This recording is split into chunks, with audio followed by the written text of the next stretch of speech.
This participants conference will after the now event. be recorded. So just to share with the audience, we will have our open session uh, in terms of agenda items, where we will um, have a introduction of who we are as the Chartered Quality Institute and the Caribbean branch. That will be delivered by our distinguished chairperson, Dr. Alison Gajada. We have the feature address uh, uh, by Dr. Bill Bellows and the member value and promotion uh, part of the program. Post that, for those who will probably want to probably stay on as observers, we will be proceeding into our annual general meeting where the business of the chapter will actually be conducted. Those who may want to step out at that point in time, they are free to do so. But again, the recording will be available for all to witness in terms of the transparency, accountability, and the other issues of good governance within the chapter. We are indeed attempting to practice what we do preach.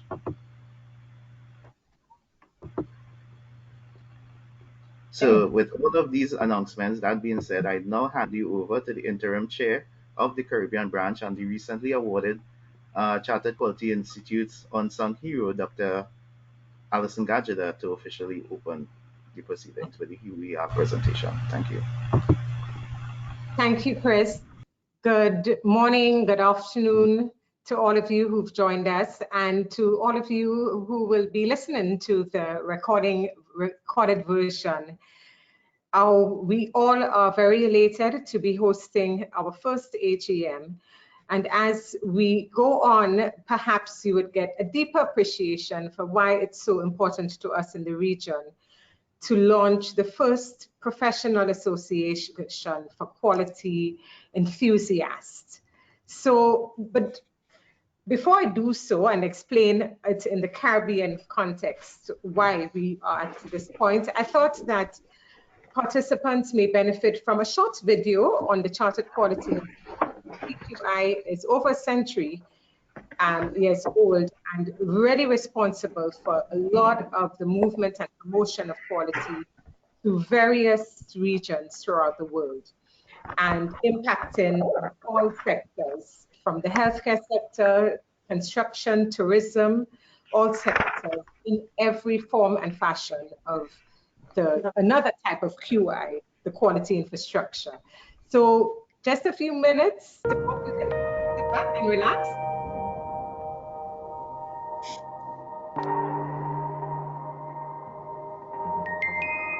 The Chartered Quality Institute is the professional body for experts in quality management. Quality management helps businesses, sectors, and nations to thrive. For example, Swedish load handling equipment manufacturer Hiab AB used quality management to double its orders and achieve 90% customer satisfaction. Turkish car manufacturer Tofaş designed an innovative digital quality platform to improve manufacturing processes for the Fiat Tipo. UK building services design consultancy TB&A developed a new quality strategy that increased positive client feedback by 88%. When there's no quality management, things can go terribly wrong, costing money, damaging reputations, and harming society. This includes the misuse of personal data, air travel fatalities, and infrastructure failures. So how does this all relate to what we do?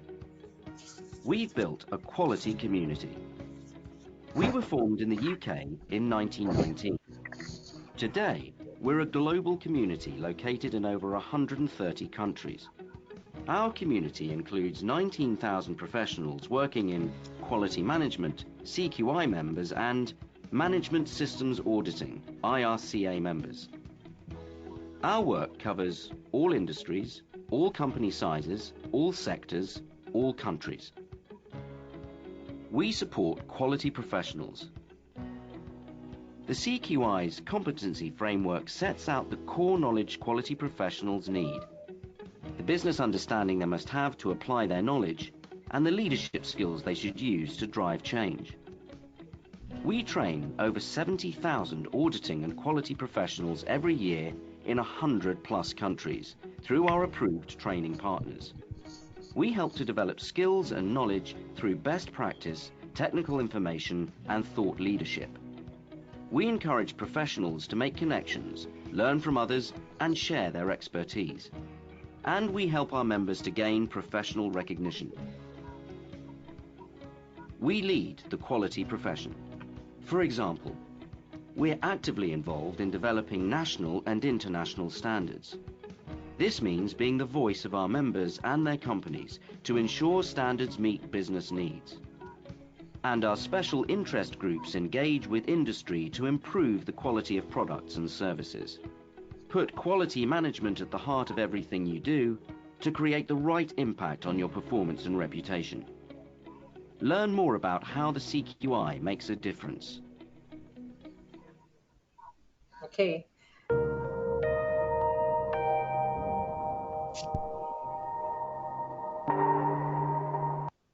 Okay. So I hope you all enjoyed this short video, and it gave you, for those of you who are listening and who may not have been familiar with the CQI, it gave you a really true picture of what we've been missing in the Caribbean. And we are very grateful that the CQI leadership, through their Board of Trustees, their council, has approved of setting up this branch here in our region. So the why the need to set up a branch of quality professionals here in the region?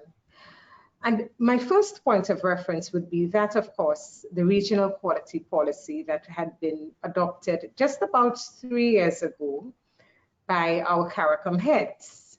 And I am sorry, I didn't anticipate that shift, but suffice it to say, in that regional quality policy, which is the apex and guiding all national policies developed within or are at various stages of being developed and adopted within CARICOM member states, it speaks specifically to establishing a culture of quality, going beyond just promoting standards. What do we mean by a culture of quality? It's just simply a culture of improvement, continuous improvement, a culture of innovation, doing your best. And with that, underpinned by promotion of all the quality principles. I want to say that just a few words, though, on that, another type of QI, before I go into our branch. The quality infrastructure that this regional quality policy speaks of would guide or guides the further development of all institutions and processes involved in ensuring or providing assurance to the user, the consumer, the purchaser, of the quality of the product, of good or service he buys. And whereas that term is its quality is on, it's very subjective, it's on everybody's still, everybody uses it from a 2-year-old to a 99-year-old. Behind it, providing the assurance is a very complex set of infrastructure, looking at standards development, conformity assessment procedures, like inspection, testing, auditing, accreditation, metrology, legal metrology, traceability of measurements, ensuring that the quantities you buy, what is on the package is actually on the package, industrial metrology to help our manufacturers. All of these things, including the recognition of the role of non-governmental associations in the quality infrastructure, forms the actual quality infrastructure that is guided by this quality policy that we speak of. So the role of non-governmental organizations bringing together professionals of in a field has been well established and as a critical part of quality infrastructure. All different professions have professional bodies like engineers, accountants, lawyers, etc. What was missing in the region was a professional body to bring together people who are involved in the science of quality, the discipline of quality sciences. And that discipline spans across a variety of sciences. And it's on that basis, to fulfill this void, the CQI was asked to consider our region as one of the regions for which we could set up a Caribbean branch.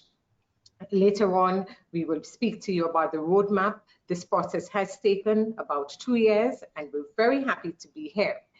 Now, the branch structure involves all members of, once you are residing and you are a CARICOM or Caribbean member of CQI, you automatically belong to the branch.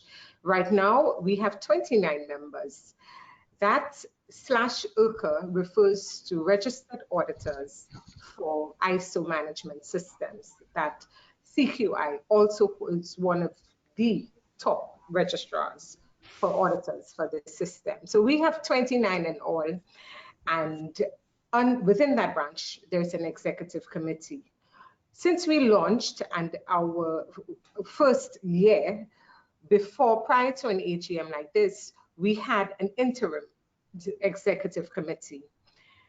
Thankfully, with the support of eight other members, spanning largely from Trinidad. Trinidad is very heavy on quality because of the supply chain demand for management assurance systems in place, and Jamaica we've come together to work on getting us to this point. So we're very thankful for that. In terms of who our members are, well, I'm Alison Gajada. Chris introduced me. I am from St. Lucia. I started my career in quality and standardization in 1999 when I came back to the region.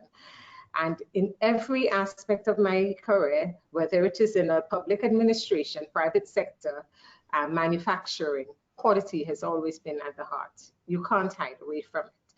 Other members, we have among us two, and I must point them out because they are our stalwarts, the only two chartered quality professionals in the region. Chris is also on the board of trustees, and Chris has been so kind to guide us through, chair our proceedings today. And you could see Chris is very well decorated with a number of awards himself in quality and activities.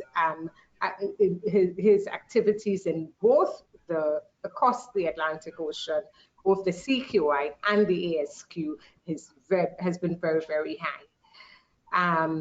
Again, we're very happy to have Chris on board with us. Cecilia is another proud member of ours. She is the second chartered quality professional in our group with an MSc in strategic quality management. From the auditing background, human resource background, and wonderful, trainer breaking down the principle of quality. I'm always reminded of Cecilia and Chris saying, quality is not a standard. And understanding, and of course, the evolution into the role of the governance issues and its impact on promoting quality management systems. Cecilia has a keen interest in that area as well. So nice to have Cecilia on board. With us as well, we have some youthful, together with all age groups. Patrick is very seasoned in the field. He has been running, in fact, Patrick has done work here on our islands, my island, St. Lucia, and throughout the Caribbean too, with training in various sectors, and he runs his own business. And we have Camille from the Trinidad and Tobago Bureau of Standards, who says always it is very refreshing joining our discussions because she feels it's like an outlet of speaking about quality and standards related matters, not in the institution formalized setting. So always so happy to have all of them at the meetings we've been having. Sunil, another one bringing freshness into the field. He is a health and safety coordinator within at a petroleum company. He's from the petroleum sector, and he's been working in occupational health and safety for 16 years. Then we have Naveen.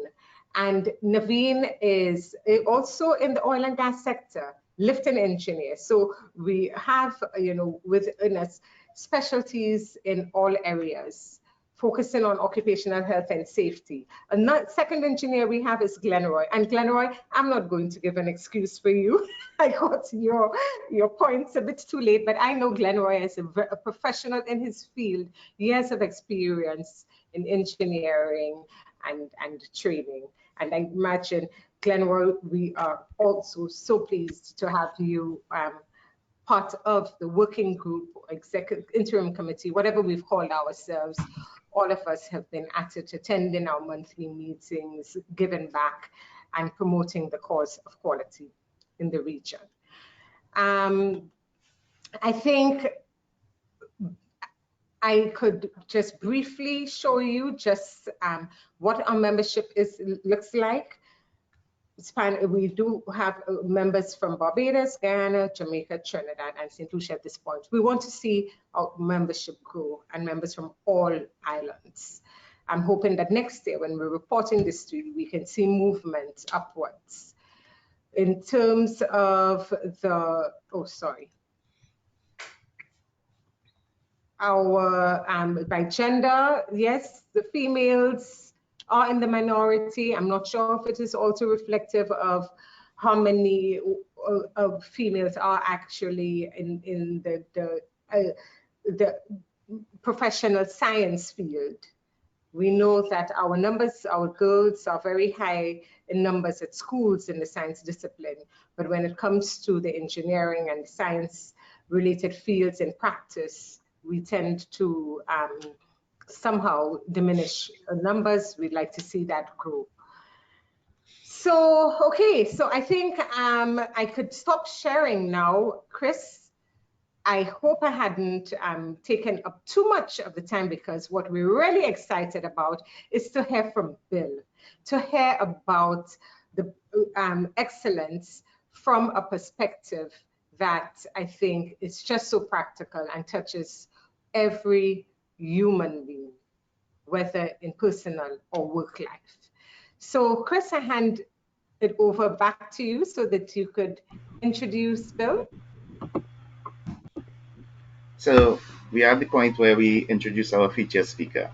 So our featured speaker has over 35 years specialized experience in the fields of quality and engineering management. In addition to his role as an adjunct professor, he serves as the president of InThinking Services, partnering with clients to facilitate both understanding and application of the Deming philosophy and integrating that philosophy within a greater framework of better thinking about thinking, a concept known as InThinking. His career includes 26 years of employment with Rocketdyne, the world's premier liquid rocket engine company, providing leadership for InThinking while there. Upon retiring in 2016, he joined the W.E. Deming Institute for 5 years as the deputy director to share his lessons learned and to the worldwide Deming community. He has earned a bachelor's, master's of science, and a PhD in mechanical engineering from the Rensselaer Polytechnic Institute in Troy, New York. Away from work, he serves as a member of the Deming Medal Committee for the American Society for Quality and is a founding member of the editorial board of the Lean Management Journal as a co-founder of the In Thinking Network. I am pleased to introduce my friend, my mentor, my colleague, Dr. Bill Bellows. All right, thank you, Brother Christopher. And I assume you can hear me okay? Yes, Yes, okay. you can. Yeah, Yes, you can. just go into Okay, good. slide mode, slide mode presentation. Presentation mode rather. Okay, you can see the slides, right? We could see the slides. You would like to go into the slideshow mode, though? Yes, yeah, I'm all set to go. Well, thank you for the introduction, Allison. Thank you for the invite. I know this is many months in the planning. And so the title is In Search of Excellence. And what I'm sharing are insights I've developed over many years of trying to promote quality thinking within Rocketdyne and many other organizations. And I'll follow up with some articles I'll share, Christopher, with you that you can share with the members. All right, so the title, In Search of Excellence. So we're all about excellence. Oops, hold on. Okay. And so this abstract comes from what you may have seen on the website. I just wanted to include it here to be part of the video. And we're going to look at how to And Bill, develop. can you go to slide? One moment, Bill. Yeah, yeah. Are The you slide. showing in presentation mode? Presentation mode. Sorry. Oh, hold on. I thought I was. Currently, we can see the slide deck outside of presentation mode. All right, hold on.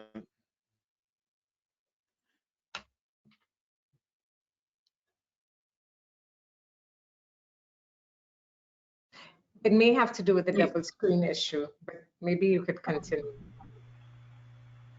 Yeah. Just continue.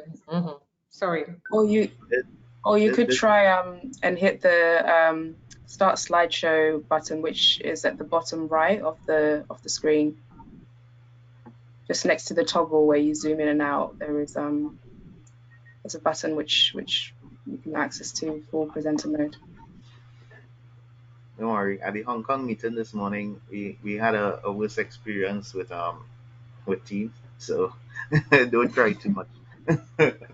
Oh, you know, Bill, maybe continue. They're seeing it. This has happened to me once when I was trying to split screens, and I know you're using. So I guess the important thing is that we can see the slides. we can see. So Bill, I think.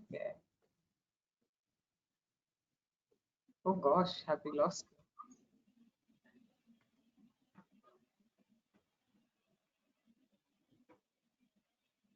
No. He's still with us. He's still logged on.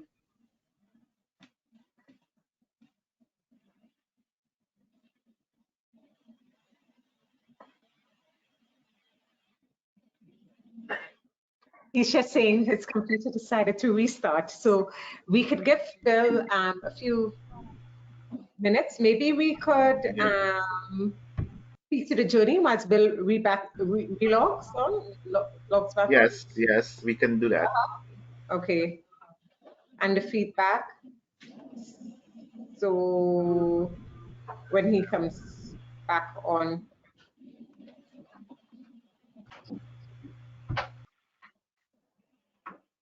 It's quality professionals, right?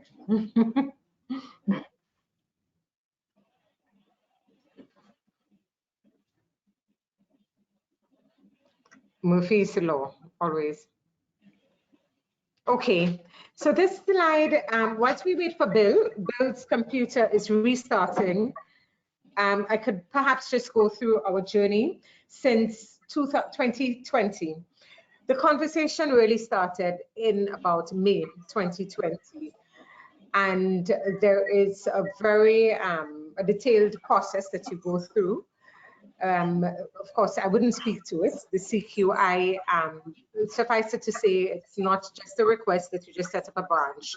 CQI has to determine the demand for it, and the demand, of course, would be driven by the need. So the preliminary activities took place, leading all throughout December 1st, really heavy, getting into initiation meetings, etc. One of the key events, or rather milestones in the process, was to host an event just outside of the framework of the branch to pick up on the interest in the region for CQI to come in. And we held that event on February 9th, 2021. It was rather a success. I think I must say the feedback was really good. At this event, Cecilia shared her perspective, her very deep insights in her journey over 3 decades being involved in quality assurance auditing to where she's at now, providing consultancy to many businesses and training. We also grew within that year. We took on board new members. We carried out 2 surveys. By the second survey, we got some new membership, and we were happy to have people like Chris, Glenroy, and Camille and Sunil come on later to expand the core working group preparing for this launch. We thought that one of the critical first steps in spreading the news of our intentions would have been to engage directly with CrossQ. That is the CARICOM Regional Organization for Standards and Quality, because they are really the custodian of the regional policy guiding governments on measures to improve culture of quality through the national membership, National Standards Bureau's memberships in all the islands. That session went very great. Incidentally, by the time we met with CrossQ, we understand that Vince had met with the head of CrossQ, Dr. Omar, at the time, Derek Omar, well, who's still there, preceded that meeting. So that was really good. And they embraced the idea to support the movement of that we were on a way of to establish the branch. So, and we're here today, despite one of the challenges that definitely you've heard over and over again has turned it into an opportunity for many groupings is the use of the virtual platform, the facilitation of meetings via online and bringing people together. We've held monthly meetings throughout. Sometimes our discussions go way beyond like 3 or 4 hours, and I have to tell, there are very passionate quality people, okay, I need to log off, but we really happy to be here. As we move forward, of course, with the formalization of the branch and the committee, we're expecting to get support from private sector entities. We've been glad for the support of a mentor in the name of Christian Hill, who runs the Northern Ireland branch, and thank you as well to CQI for setting us up with this mentor, who he has followed through. And one of our very first meetings with the team, he really gave us a good account of what his experience with his branch and what we should expect. So we're here today because of all of this. Is Bill back on now? I'm here. Can you hear me? Okay, so I'll stop sharing. Hi, thanks, Bill. And then we'll discuss the feedback later so that you can start what many people, everybody came here to listen. Okay, so give me presenter rights again.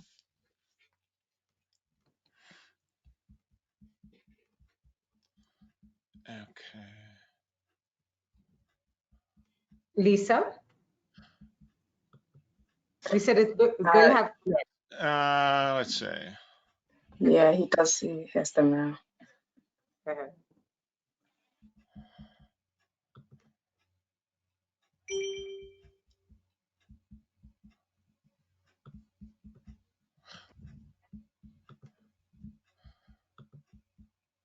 Bill, have you gotten presenter rights?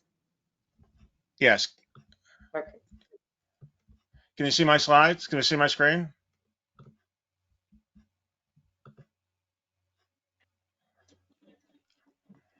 Yeah, perfect.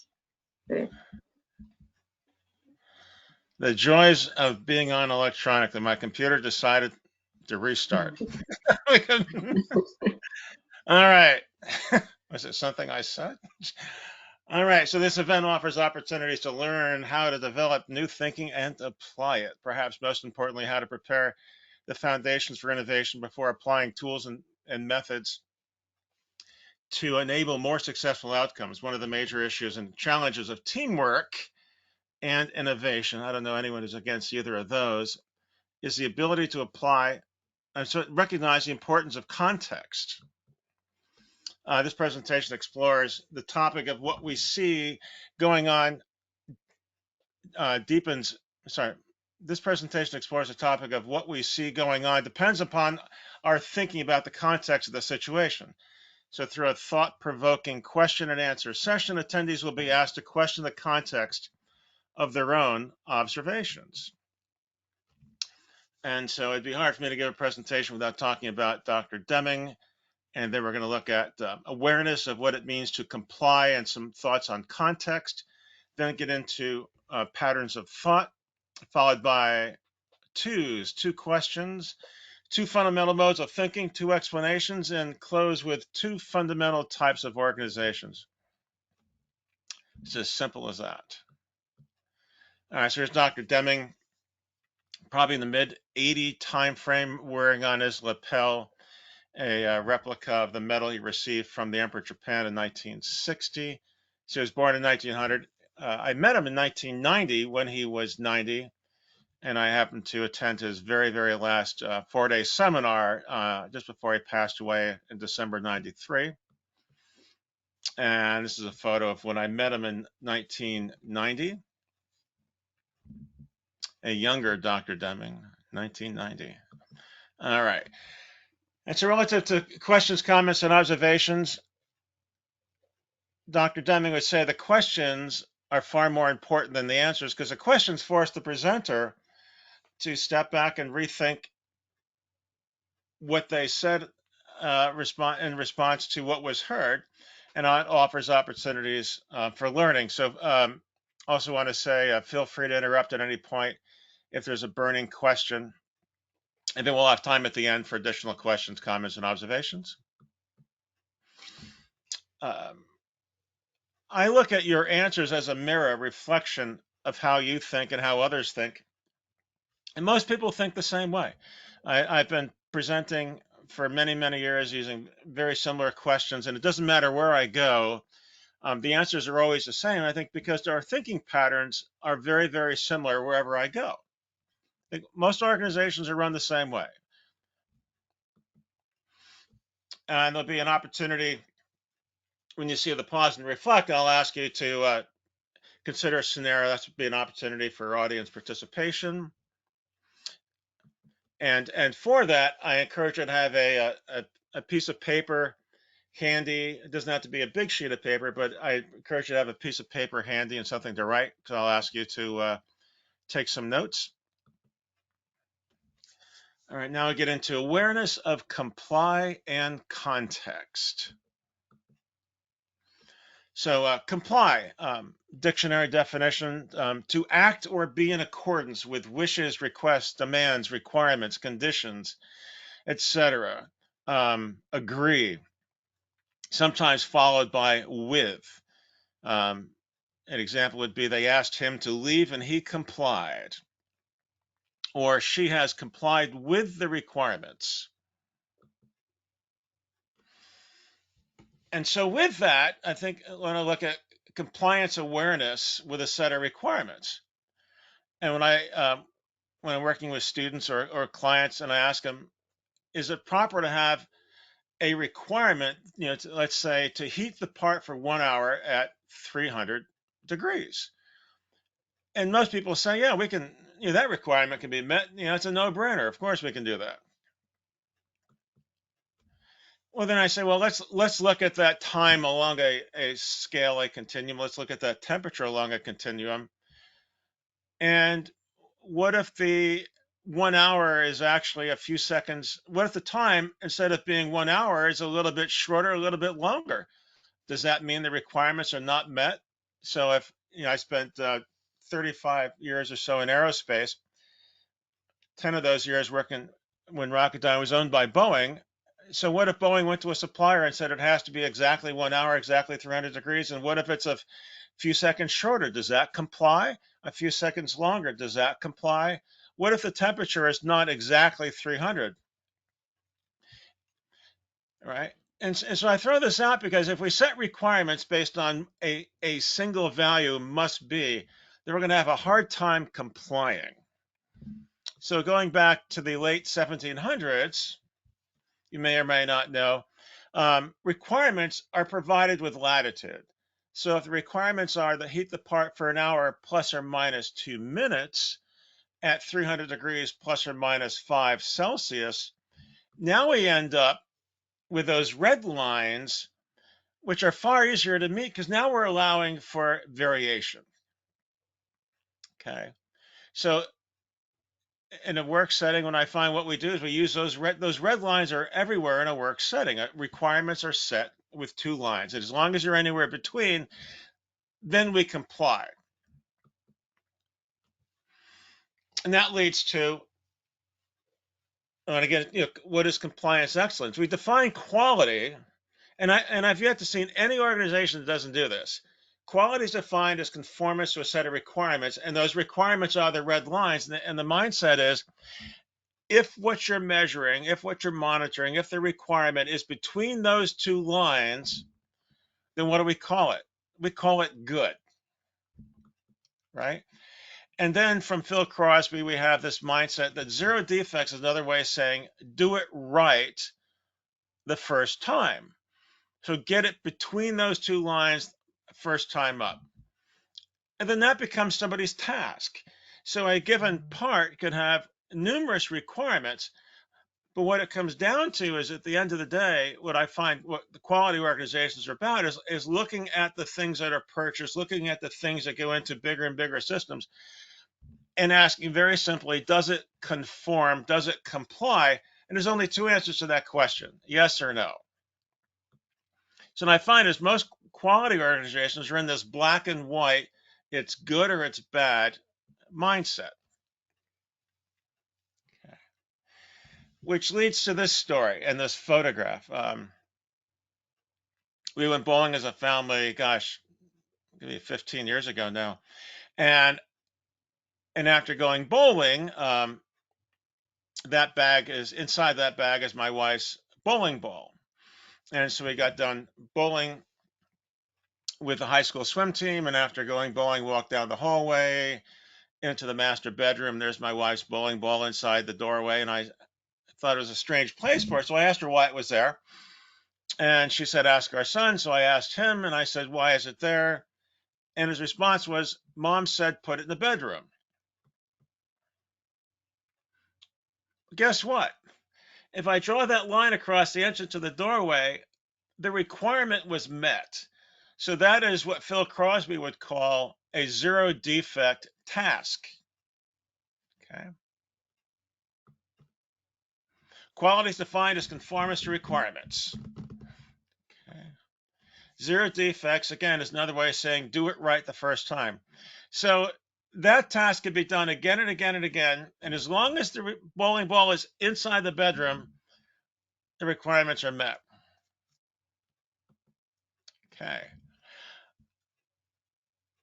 What I find missing in compliance excellence is any sense of context. So what is context? The part of a text or statement that surrounds a particular word or passage and determines its meaning. The circumstance in which an event occurs, a setting, from the Latin contextus, joining together. And I think it's essential that last word, joining together. That's everything. In the world of teamwork, if there is no together, then we're working separately. So in order to work together, we have to have context. Okay.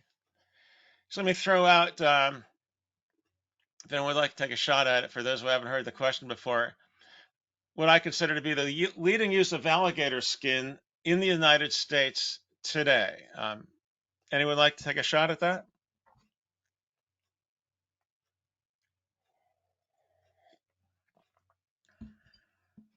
Is it shoes?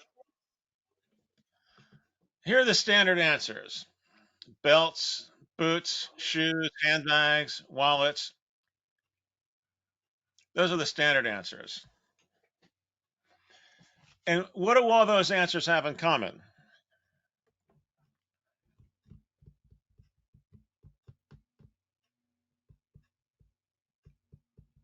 Things that people use. The use of dead alligators.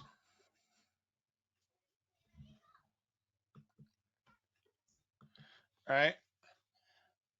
I consider the leading use of alligator skin in the United States today as holding alligators together.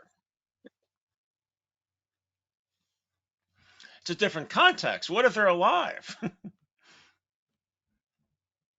So if you change the context, you change the answer. For contextual awareness, I'm willing to bet every one of you on the call has had an opportunity to see a nail in the parking lot. And then what do? You pick it up and throw it in the trash can. All right, so how common is that behavior?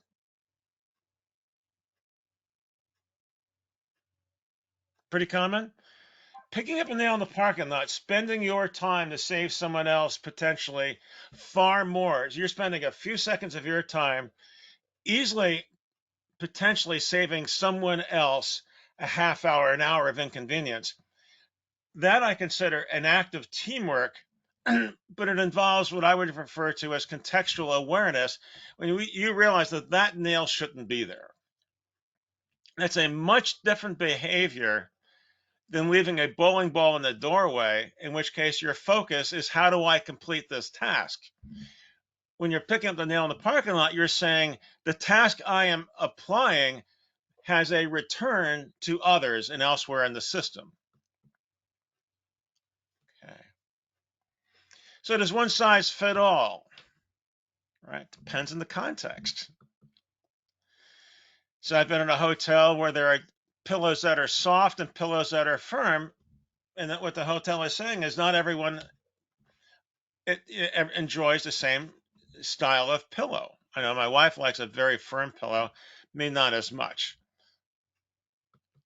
Okay.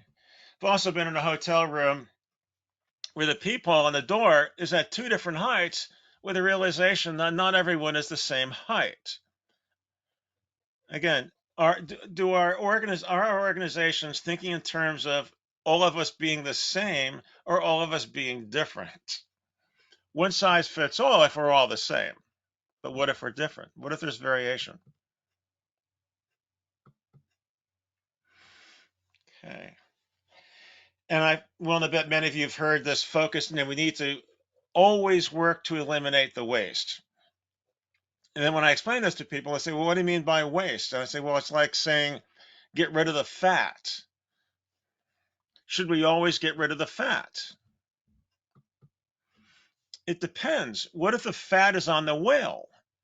So what I find is when you understand context, you understand what you consider to be fat or waste may be important to someone else in the organization. So I consider the focus on eliminating waste, eliminating fat, to be lack of contextual awareness. Okay. Patterns of thought. Quote from Albert Einstein that Russ Akoff liked to use again and again. And the quote is, without changing our patterns of thought, we'll not be able to solve the problems we created with our current patterns of thought. So what are patterns of thought? Back in the 70s, people refer, actually, late 80s, early 90s, this idea of patterns of thought became popularized as what is known as paradigms. Others refer to them as mental models. And for those who are aware, we see the world through a lens, and that lens is our pattern of thought. So Dr. Deming in his 4-day seminars, again, I was at his very, very last one. And once upon a time, he started proposing to people a scenario, and he said to them, again, there'd be 500 to 1,000 people in the room. And he'd say to them, suppose you tell me that my job is to wash this table. All right, so what I want each of you to imagine is there is a room with a table. So the room exists, the table exists. And for those who haven't seen this exercise before, I think you'll find it enjoyable. What I'd like you to do is imagine that room with that table, and then using that sheet of paper that I asked you to have handy, All right, spend a minute or so and list 5 or more steps which are needed to wash that table. Okay, again, I assume a few of you have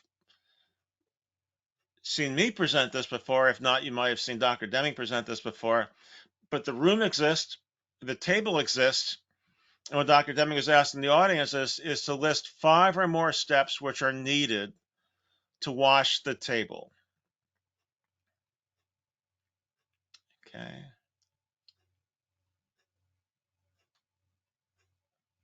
So hopefully you're got a sheet of paper and you're writing down.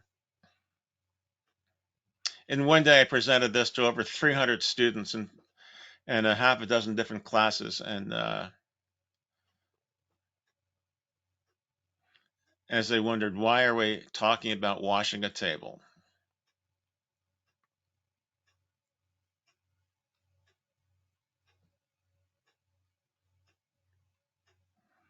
Okay. So what I'm looking for, again, we'll give it about 15 more seconds or so. Ideally, enough time for many of you to get your thoughts together. So I'd be looking for any volunteers that are willing to share your list.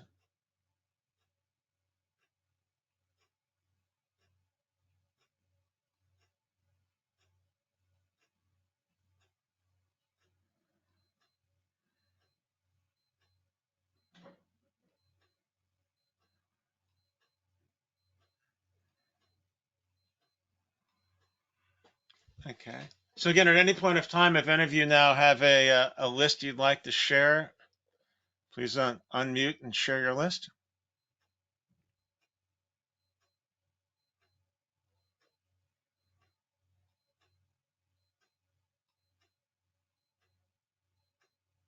All right, Bill. I will go.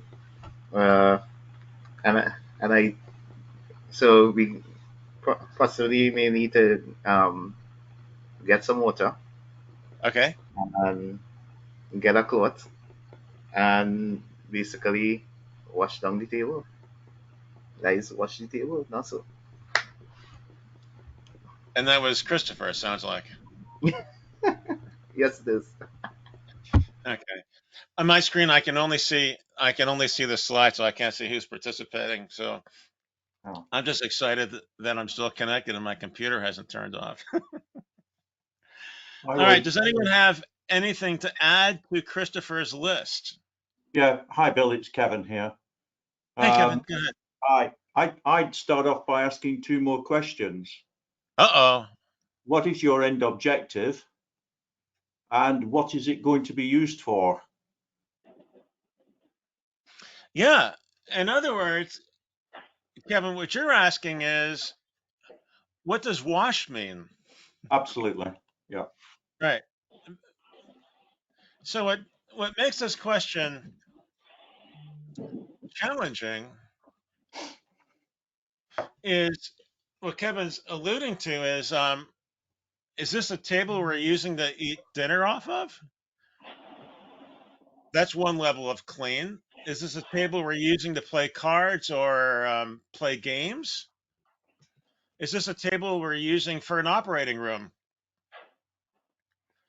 The question Dr. Deming would ask is, how can you do your job if you don't know how others will use your work? So when you meet the requirements, are you comfortable that meeting the requirements is helping are you meeting the requirements in a way which helps the person downstream? So you can meet the requirements and leave the bowling ball in the doorway, which is meeting the requirements with yourself in mind, perhaps, or you can meet the requirements by putting the bowling ball into the closet, which is meeting the requirements with someone else in mind.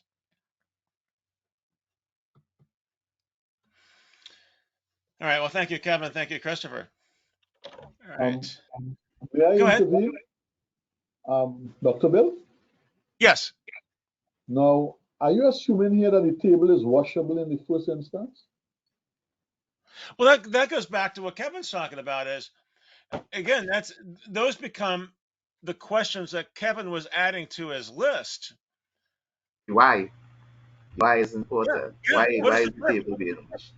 What is the Who- Yeah, purpose the integrity Of of the the use. table, because if you have a washable of table there, what we're you getting know, into is damage the table. is the ability to ask about the purpose to help you understand. What I want to get across is meeting the requirements. When our son put the bowling ball in the bedroom, he was meeting the requirements, but not with a lot of awareness of who's using that work elsewhere in the system. And so, again, I just want to go back to what Dr. Deming has said: is that how can you do your job if you don't know how others use your work? And I've come across many people in industry; they're very quick to meet the requirements, and if you ask them how is your work being used, it's not uncommon they're really not that sure. So you can meet the requirements, but what is the context in which your work is being used? So on this question here, what do you call the person that graduates last in his or her class in medical school? And everywhere I go, and I've asked this question across Europe, I've asked it in New Zealand many times, I've asked it across the United States many times, asked it in the Middle East. Everywhere I go and I ask this question, get the same answer: doctor. Okay, and we'll come back to that. What tells me a lot about organizations is this question, and I love asking is just looking within organizations and asking people, in a work setting, how much time do they spend every day discussing parts, tasks, milestones, efforts, which are good and completed on time? Anyone want to guess what the number one answer to this question is? Too much, How Bill. much? Say again? Too much. Zero. Zero. Zero. I No, feel how much time do they no, spend no, going no to time. meetings every day, discussing things which are good and going well? I've asked this question in front of in meetings with hundreds of people, and the meetings are all about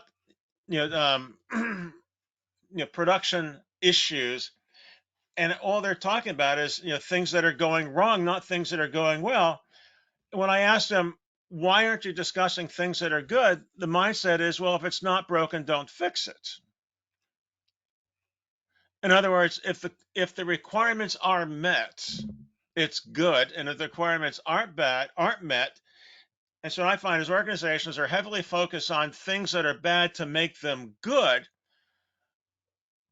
but we don't focus on the good to do anything with it. And the mindset is, well, once we're good, we're done. So that tells me a lot about how organizations manage their time and how they manage their resources.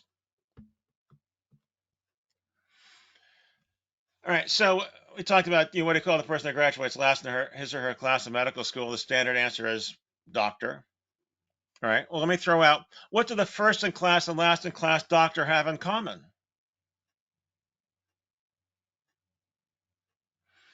All right, they both comply.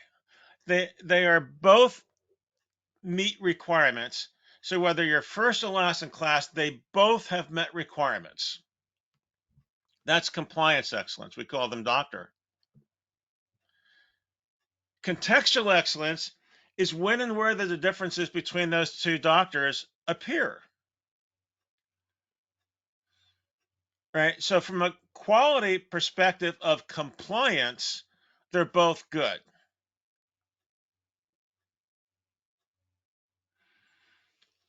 But then if they're both good, and yet one is first in class, one is last in class, which means there's a difference between them, when does that difference appear? Any thoughts on that? When does the difference between two things that meet requirements appear?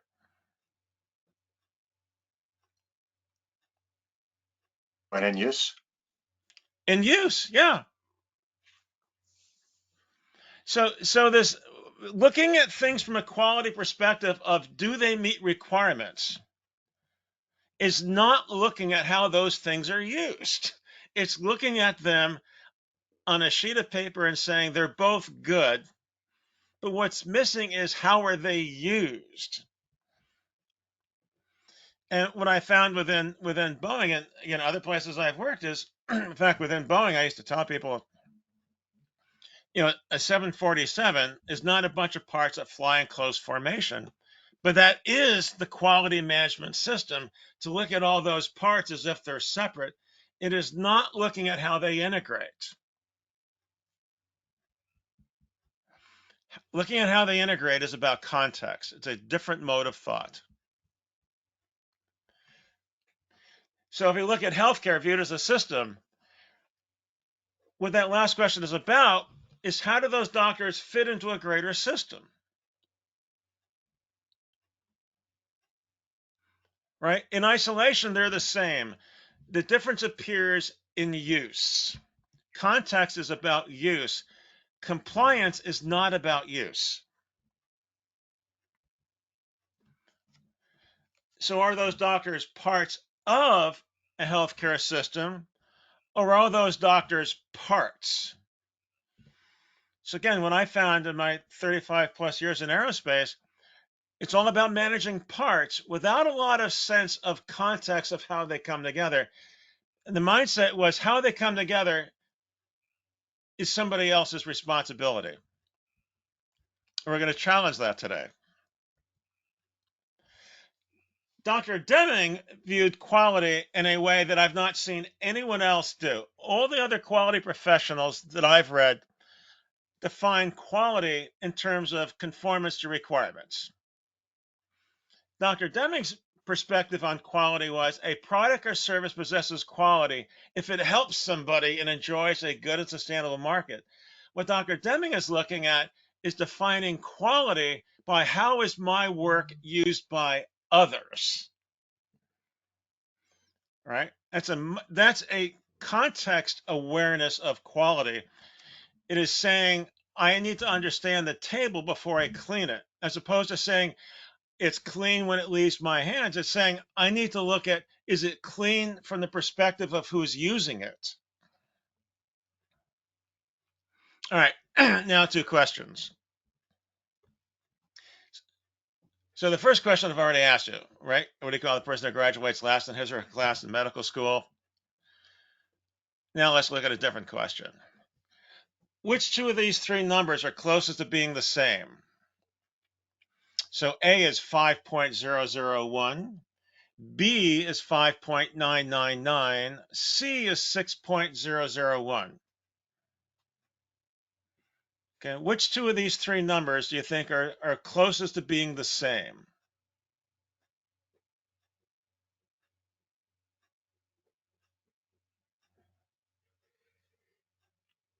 Anyone want to venture?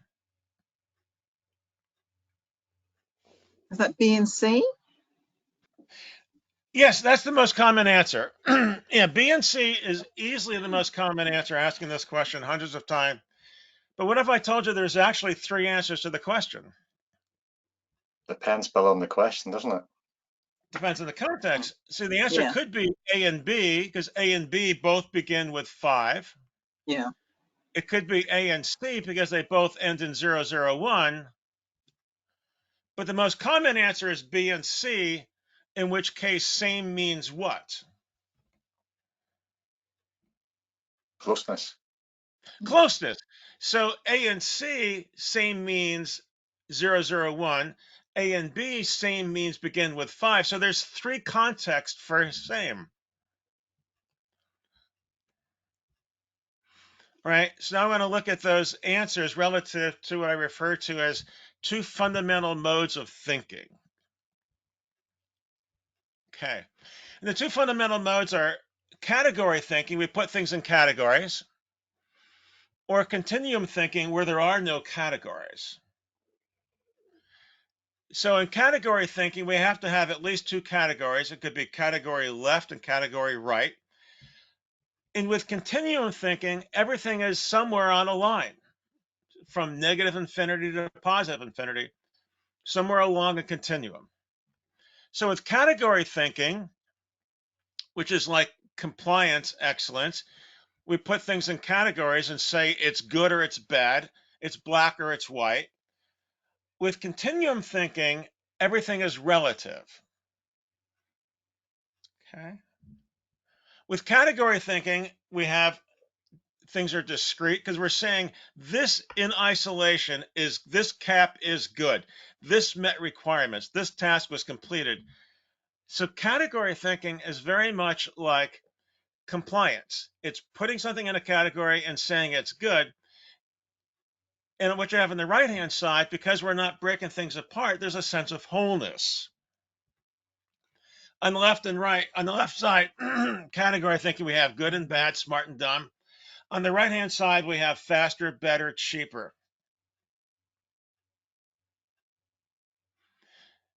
So if you look at quality from the standpoint of Phil Crosby and conformance, that's the left-hand side. So when I started to realize is, why do quality improvement efforts stop at good? It's because they're based on the left-hand side and not the right-hand side.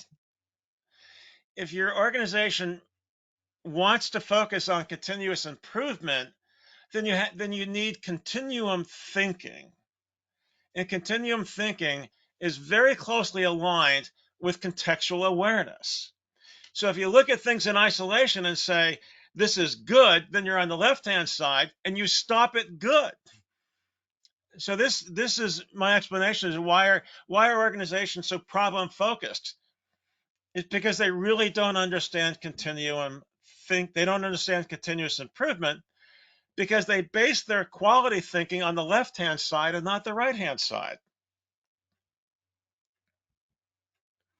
So then if I put that black circle on the left-hand side, I put that black or this circle I put on the right-hand side because it's white. This I put on the left because it's more black than white. This one I put on the right because it's more white than black. That's more black than white. That's more black than white. This one here is more white than black. What I'm getting at here is everything within a category is not uniformly black nor uniformly white, because if you understand variation, you know, even if you put things in a category, it doesn't make them the same. So those two doctors are not identical. So if you understand variation, as Dr. Deming said, you understand that variation is everywhere. So category thinking is a way of trying to make things that are different appear to be the same.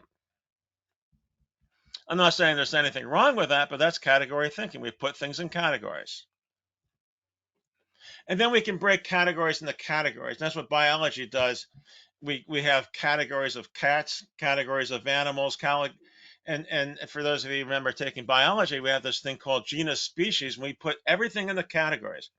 I'm not saying category thinking is bad. What I'm saying is let's be aware that category thinking offers simplicity, but category thinking prevents continuous improvement because it's not the right-hand side. Okay, now I want to get into explanations. And go back to those two questions through the lens of those two modes of thought. I said, what do you call the person who graduates last in his or her class in medical school? The standard answer is doctor. Does that answer come from a framework of category thinking or continuum thinking?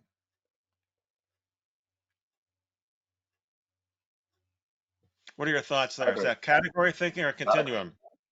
That's category thinking. Which mode of thinking are we using when we seek a recommendation for a heart surgeon? What mode of thought is that? Continuum.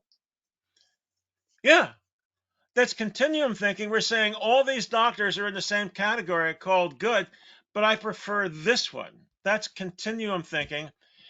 And notice there that continuum thinking is very, very similar to contextual awareness.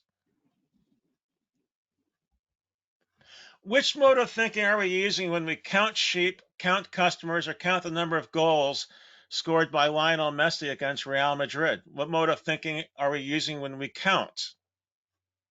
Absolutes. Category. That's category thinking. Category thinking says a goal is a goal, sheep are sheep, customers, when you count and you say our company has 5 customers, 5 implies they're all the same. So the process of counting ignores differences between items in a category. That's the logic behind interchangeable parts. That's the thinking of compliance. It fits in a category, so it's the same. All items with a category considered to be perfectly interchangeable. They're all apples. They're all completed tasks. So I asked this question, which 2 of these 3 numbers close to being the same? The most common answer is B and C. That means we're looking at things in terms of proximity. That's continuum thinking, because what we're saying is along a continuum, B and C are so close together, right? So close together. But what if the lower requirement for this tube, let's say we're looking at a tube, let's say the lower requirement is 5, the upper requirement is 6. Based on those requirements, which 2 of these 3 tubes are closest to being the same? Right? In the world of compliance, which 2 of those 3 are closest to being the same?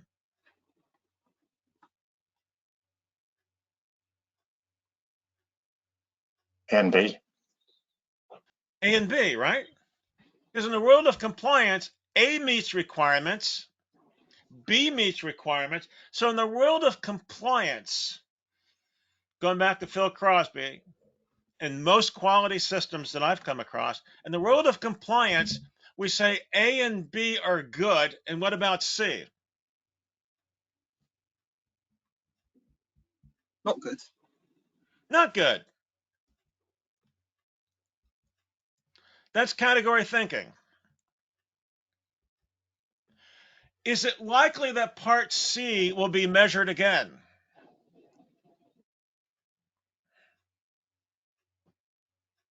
Yes. And why is that? Just in case there was error in the measuring the first time. Yeah, yeah. Have any of you seen that where C gets measured again? Perhaps by an inspector on second shift, perhaps with the room temperature a little bit cooler. So what are we hoping for when we measure C again? That it complies. Yeah. So is that a focus on how that part is used or a focus on how that part meets requirements? That meets requirements. Yeah. All right. Let me ask this question. Is it likely that parts A or B will be measured again? No. What?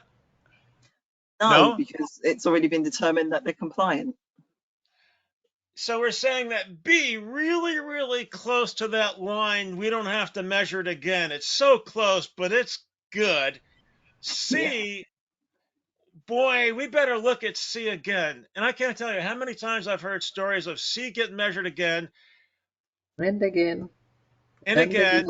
And But again. we hand off to the next person, A or B, saying these 2 are the same.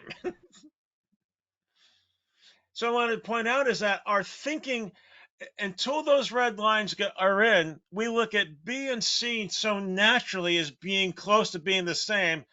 And then we go to work and use those red lines and we get into compliance mode.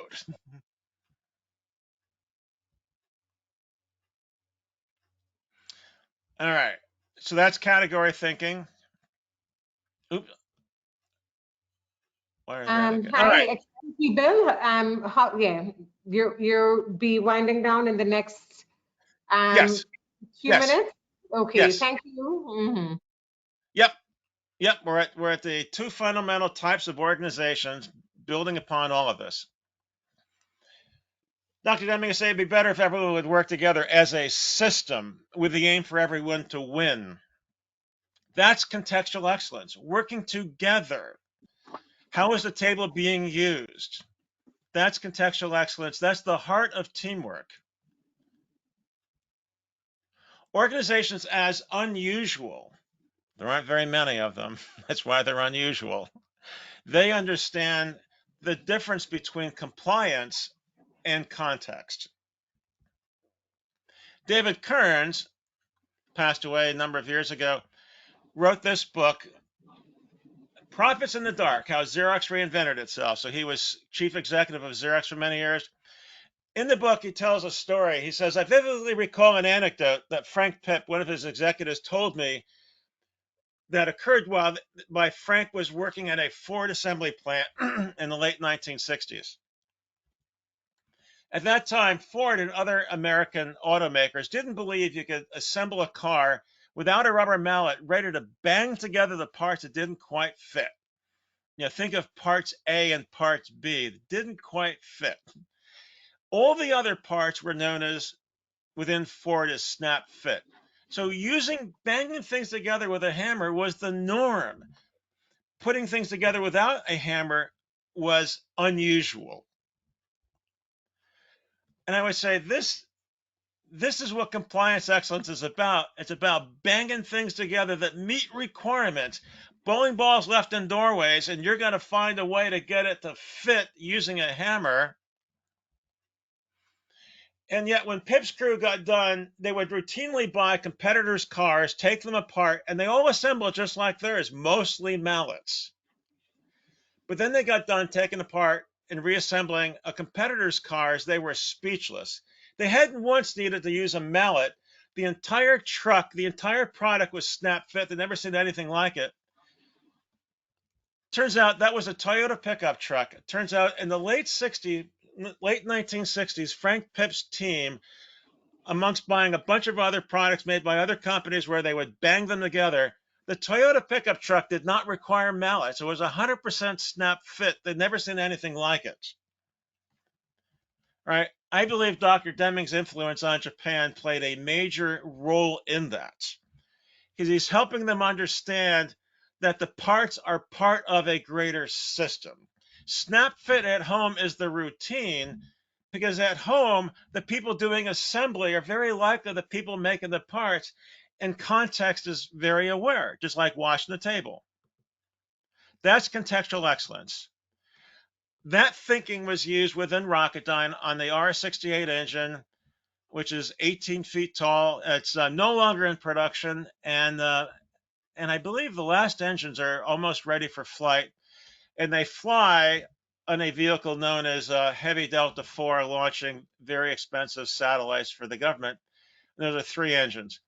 And so we were able to use contextual awareness greatly in a number of incredible ways on this engine, brand new engine, brought this thinking to bear, did amazing things with it that improved performance and integration.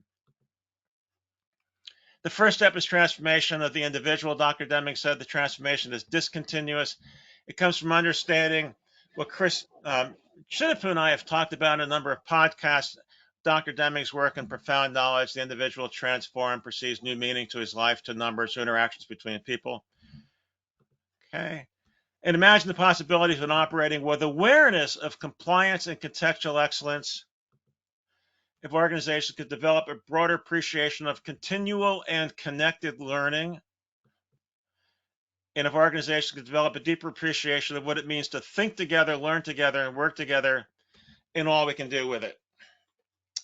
Okay, that's it. Well, thank you, Bill. That is indeed a mouthful. I actually allow the extra 5 minutes to proceed because of the momentum. I asking the participants who had questions to raise their questions in the chat.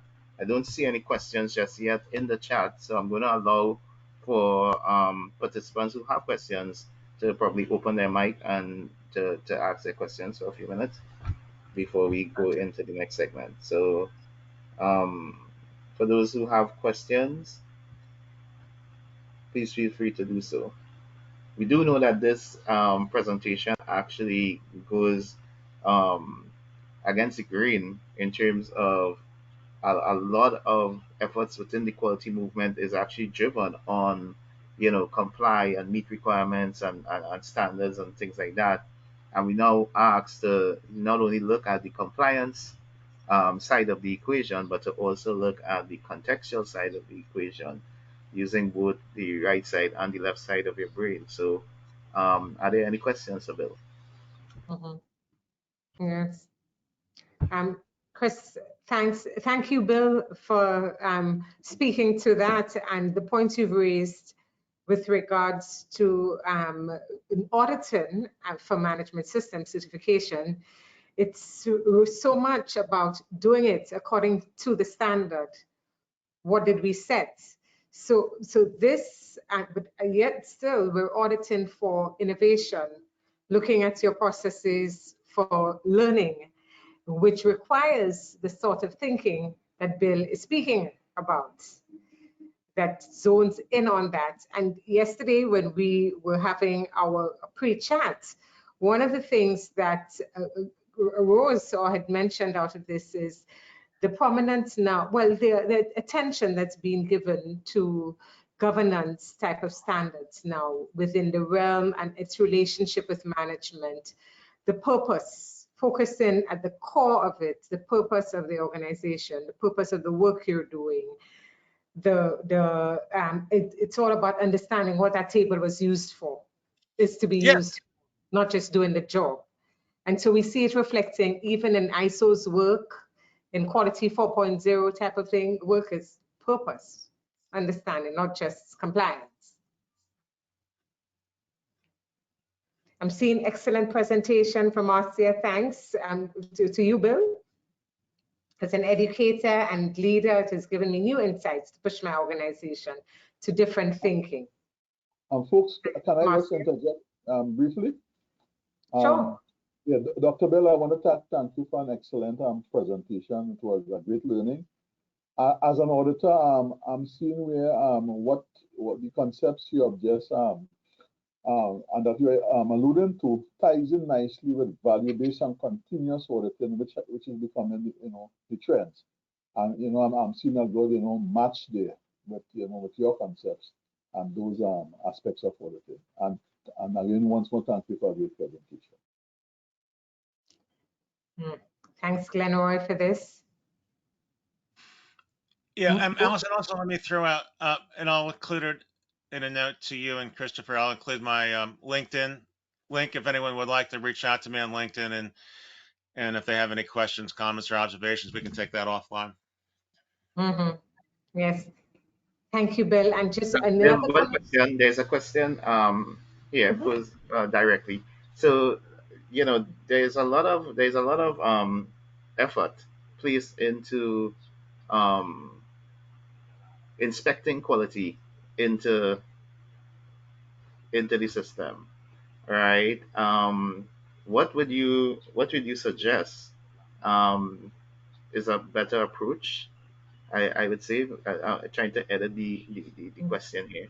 What how can we start to shift, because I think that the inspecting quality into the organization is also part of that compliance excellence sort of approach, command and control kind of approach.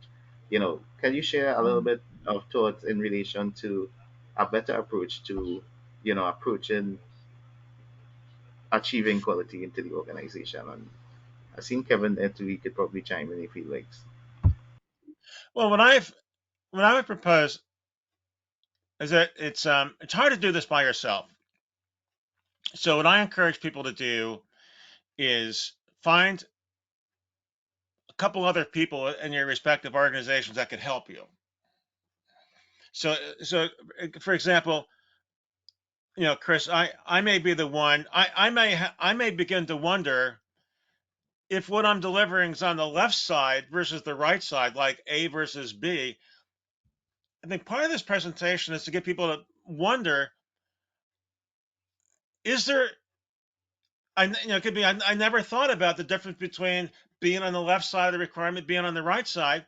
So maybe I go off with Allison and I say, Allison, you used my work. So here's what I'm going to do, Allison.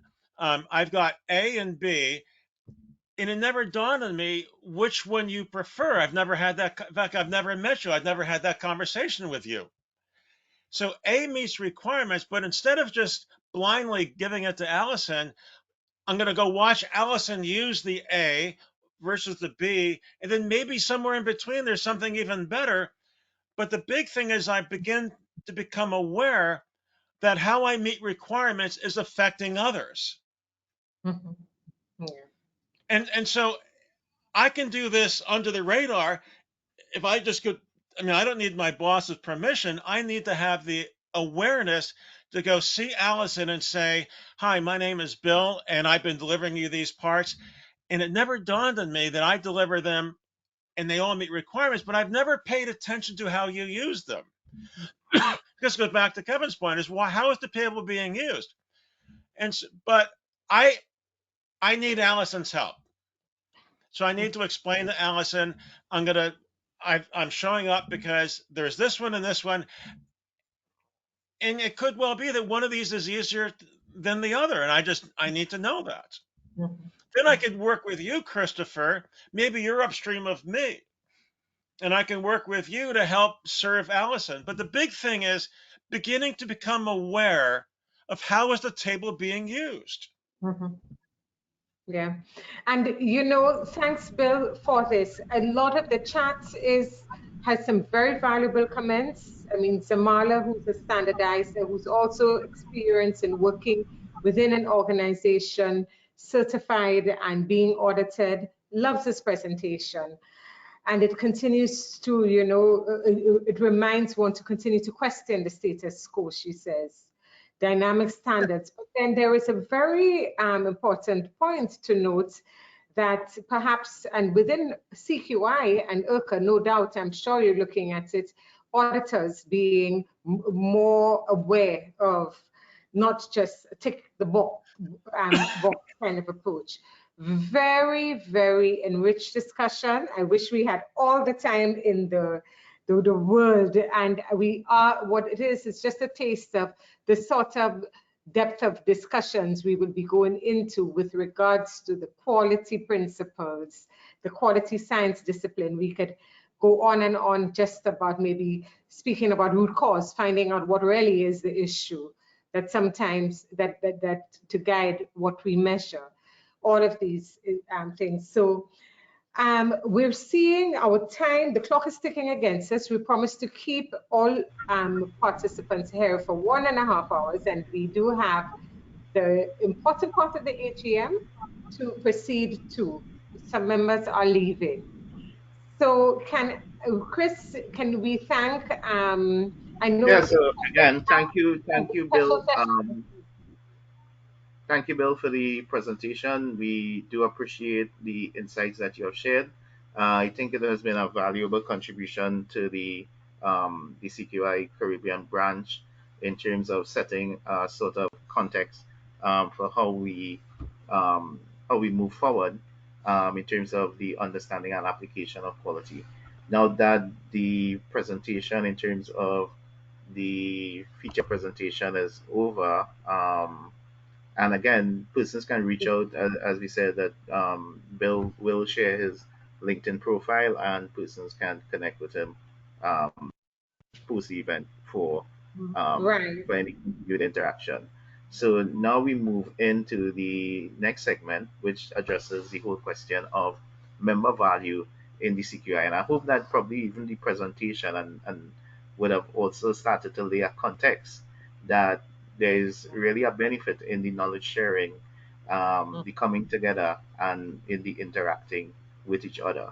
Okay. So I'm now handing over to the CQI team to share with us some perspectives, and I'm also handing over to Ms. Camille Tulsi, who is a member of our CQI Caribbean chapter community and committee, to also share some perspectives as to the benefits and the insights and the network.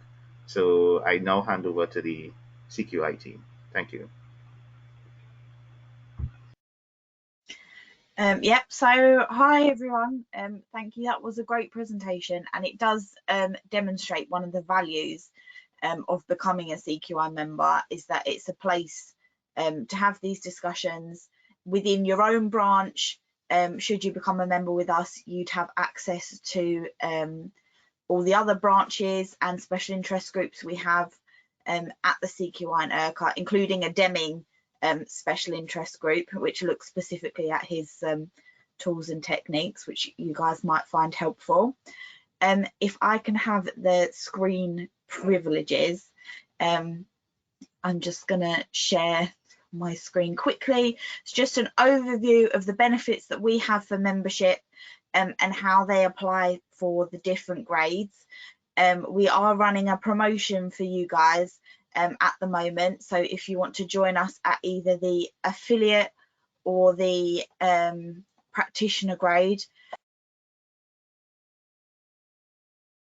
apply without paying the application fee, and I'll share that promotional code in a second and I'll put it in the chat for you. If there's any other questions about membership, I'm just very conscious of time, then you can email us. I'll share our email in the chat, and we'll be happy to answer any questions you might have. As you can see, we have various different grades. For new members, it's the affiliate, practitioner and chartered member grades. Obviously, Alison mentioned that some of your committee members are already chartered members, which is the gold standard. Hopefully in a few years, they'll get to be chartered fellows. So the grades that we're having the promotion on are the affiliate and the practitioner grade. For the affiliate grade, there are no entry requirements. It's just for anyone with an interest in quality, and the practitioner grade has at least 2 years of work experience in the quality sector and 30 hours of quality related training. But again, I can go into more details about that if anyone has any questions. You can see we have various professional development benefits. We have a mentoring platform, we have a magazine, we have an e-library. We recently launched a careers hub where you can search for jobs and measure your employability against our tools. We use the CQI competency framework, which I'm sure that when you connect with other people from other branches and special interest groups, they'll be able to go in more detail about that for you. And then we have the networking benefits which you're experiencing right now. This is our recently launched Caribbean branch, which I personally am very happy to see, having made first contact with Alison back in 2020. So it's lovely to see the development of this branch, and we're very excited to welcome more members from the CARICOM region. So the promotional code is going to be CQI 2022 Caribbean. As I mentioned, it's only valid on the affiliate and practitioner applications, and it's going to be valid until the 28th of February. Any questions?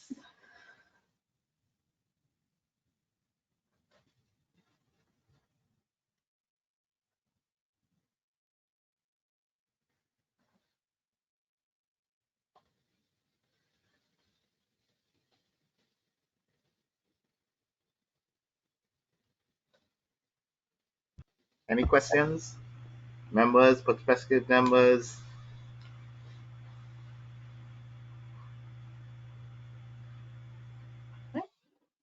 Feel free to open your mic. Don't be shy. Feel like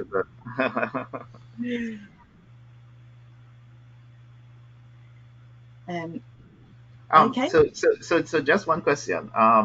So what are some of the additional benefits if I become a affiliate member or practitioner member? You know, what do I get? You know, what value do I really get as you know, a member of the CQI? Yeah. So once you become a member, you have access to everything in our online members area. The only benefits that the affiliate grade doesn't get that the practitioner grade gets is that with the practitioner grade you get post-nominals. So you yourself have the CQP MCQI post-nominals as a chartered member. As a practitioner, you get the PCQI post-nominals. That's the only thing you don't get with the affiliate membership. When you become a member, you'll have access to all of these things in our members area. our mentoring platform, videos and webinars, including this one, are uploaded to this portal. So you can see Bill's presentation again, you can see presentations done by other branches and special interest groups, and various webinars presented by our Quality World team, which looks at various auditing and quality tools and techniques.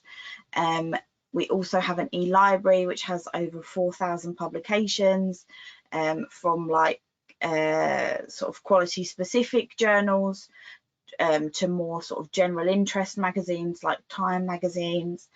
We have reports on the ISO standards. So when changes and updates get made to ISO standards, we produce reports on the important changes, which is useful for especially for our IRCA members. And we also have our Quality Connect forum, which is an online forum for our members to discuss quality topics. There's various different things going on in there, from things like regrading between chartered member and practitioner, or to practitioner, to things like the potential update of the 9001 standard.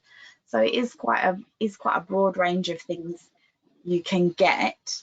I think Camille has a testimonial on what value she's found as a member, and it is always nice to hear from members and what sort of benefits they're utilising in their membership.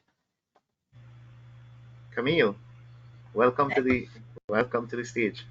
Okay, pleasant good day, members. My name is Camille, and I have been a member with CQI IRCA for just over a year.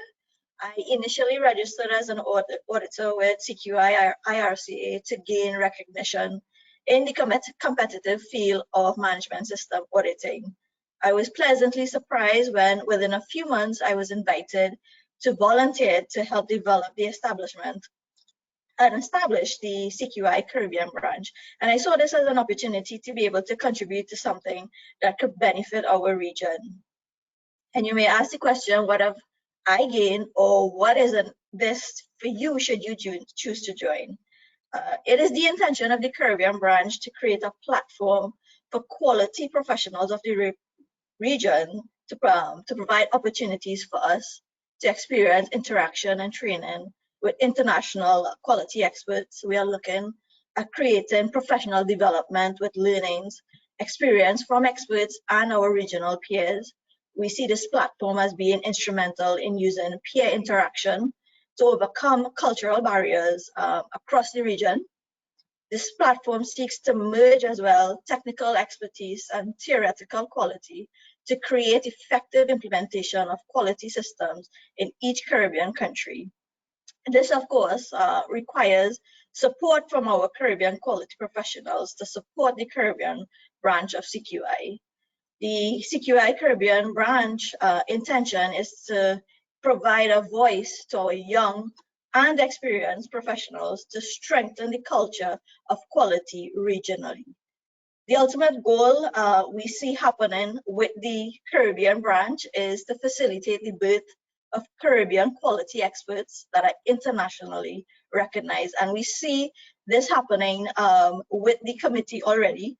And we see each and every one of you as being a potential to becoming a Caribbean quality expert. And my decision to volunteer with the Caribbean branch of CQI was initially to use my knowledge and experience to build this vision. And in an effort to give back, I also received invaluable interaction and learnings from my experienced Caribbean peers and learning opportunities from the main CQI branch. In closing, I would like to mention that I do believe we live in times where we have to view success as both harvesting the fruits of our labor, but also viewing success as planting a seedling that will grow to feed the next generation. And to put that into context, I'm referring to knowledge sharing and growth. And we have seen that in the short time that we have been a branch or within the community, the committee that we have established thus far. So I would like to thank you for your attention, and I hope that you will make the decision to join us on this journey of development. Thank you. I mean, that is just awesome. And for those who are listening in, I hope that you'll feel inspired by the fact that, you know, there's open opportunities for mentorship, for coaching, for participation in development of standards, in shaping how the quality profession evolves in the Caribbean region and possibly the world. You know, help put opportunity to contribute to improving the competitiveness, the cultures of quality in our region, building teamwork, building creating new knowledge products that you have a platform to come and share, you know, your knowledge and to gain the professional recognition that goes along with being a member and being a part of the Chartered Quality Institute. You've heard a lot. You heard it from, you know, the members' mouth itself as to some of the benefits in also participating in the planning and volunteering in this space. And a webinar will actually be coming up soon, which we will send out to all the registrants um, of this meeting. And of course, take a look at the chat to note some of the additional member benefits that is being promoted for the Caribbean to enjoy a wider participation in the CQI and in the recognition. Do note that in the ISO community, the CQI is one of the laser organizations, and you know, and is always open to having members participate in the development of standards relative to your own professional discipline and so on, and to hopefully allow your influence to help shape how the profession evolves globally. So that being said, we move into any additional questions. I'll give a few minutes just so any additional questions regarding membership, regarding the value proposition of the CQI, and recognizing that the CQI doesn't exist to serve only its members, but it also serves the wider business community and persons interested um, in creating quality products and services for the benefit of our society. Yes. Thanks, Chris, for highlighting this. And the affiliate membership category is great for that. You have access to it's good for those who want to begin a journey to become a quality professional. And it's good for those who just have a general interest in quality and promoting quality. So I want to add that Thomasine has posted a few vital links in there and information regarding the costs with the promotion in the chat group. We will also be using this, of course, to promote within our own networks ourselves, especially for the OACS region, where your membership needs to be strengthened, I think. Okay. No questions. If there are no questions for the CQI team, we thank you all. We have come to the end of the first part of our AGM today, and we now proceed into the business aspect of the AGM. So I'll hand back the floor. Okay, so before, thanks. I'll probably share my screen with some slides just to guide the process. Thanks, Chris.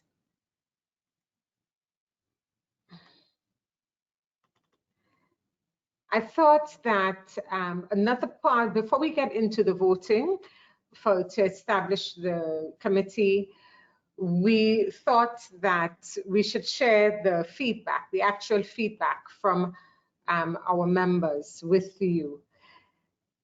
Oops. excuse me, escape. I really meant to go from current slide. We did launch a small survey among our groups to give persons who've participated in the committee over the past year an opportunity to express how they felt. And as we go on to the voting stage, I'd just like to share these with you, some summaries. What were the highlights over the past year? The camaraderie that was built among us, some persons said, respect for each other, the sharing of knowledge, the real partnerships that were created within the platform, the committee, and within the region. Others said, some said, you know, seeing from ground zero to this point, maybe at some points we thought it couldn't happen, and then it has happened. A Caribbean voice for quality. A lot of the feedback sometimes is that the benchmark for quality always seems to be outside of us, outside of the region. And we had the stories and the best practices from other cultures, other regions, but we hardly get an opportunity to showcase and set our own, create our stories for quality, to create our own benchmarks for quality. Great pleasure working with the Caribbean specialists. Some says calmness of current members, willingness to give without reward was inspiring for some. Building relationships came up again and again. And some made reference to the first event, which we had at that event, a very regional flavor, sharing the insights from one of our local, our regional, our own chartered quality member, Cecilia. In others, what were some of the recommendations coming over? Well, it's here all before you. You know, we really want our Carib to be involved and be a part of setting the benchmarks for quality. We need to extend our reach, and through the ISO system, has technical committees, it has provided a forum, but CQI also offers the special interest groups, where it's not about standardization, but a bit more to influence standardization. So we look out for that, and we'd like to get our people to join some of these. They have a very heavy influence on the international standardization process. Getting to know all quality professionals in the Caribbean. That's one of the things we would like to do. We have this opportunity on the Caribbean branch platform to get to know each other. Being part of CQI and the obligations of GDPR rules, we're not able to do so, because one may ask, okay, but we're a member of CQI, why do we need this?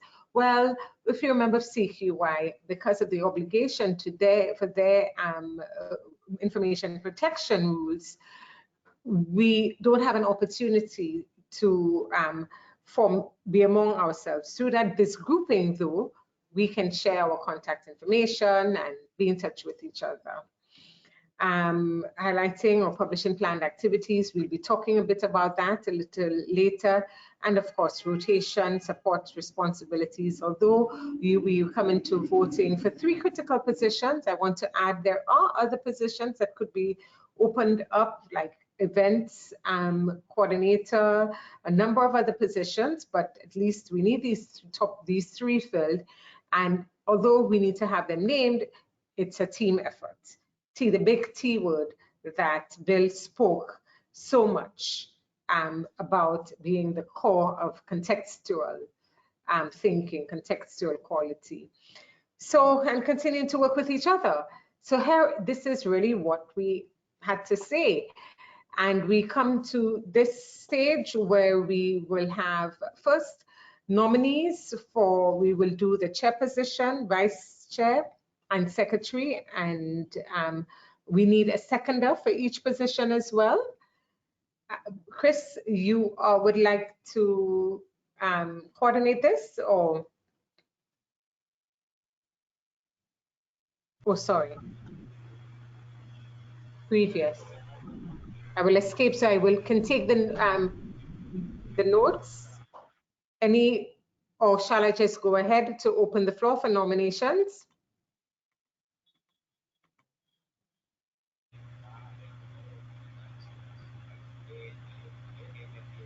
I'm not hearing you, Chris. Is anybody Oh, else so hearing? yes, so I'll open the floor for the nominations now Okay, of can the you repeat position of that? chairman. So, members, the question for the floor is, um, we are now seeking nomination for the position of chair of the CQI Caribbean branch. Do we have anyone that wants to nominate? Please indicate.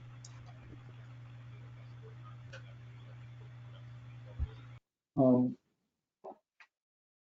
I want to nominate Alison for the post of chair. Camille Thank Toast. you. So, thank you. So we have the nomination of Alison. Do we have a seconder of Dr. I, Alison? Camille Toast, the nomination for Alison as chair. Who's the seconder? Camille Tosi. All right. So we have a nominee and a seconder. Are there any other nominees for the position of chair of the CQI Caribbean branch?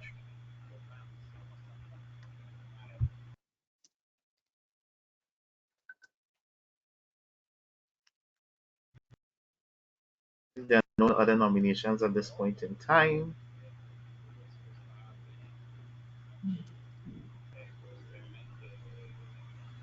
in terms of standard procedure, though, we will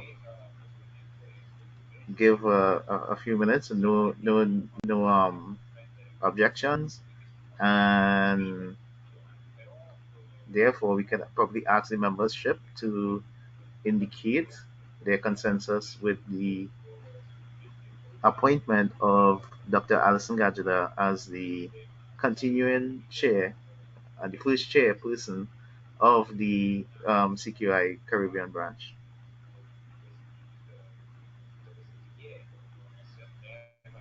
Yep, I am should we? guessing silent. Agreed. Agreed. Guessing All silent agreed. is All agreed. I agree. the consensus. Agreed. So I guess we Agreed. can probably briefly open our mics and congratulate Dr. Alison Gajada on becoming the first chairperson of the CQI Caribbean branch. And I just want to say, Alison, thank you. You have done Thank so you, well Alison. in Thanks guiding for us the to this support. point, and we look forward to working with you. Thank you so All much, right, so Alison. now we have the position of vice chair for Thanks. the CQI Caribbean branch. So we invite the members to open nominations for the position of vice chair.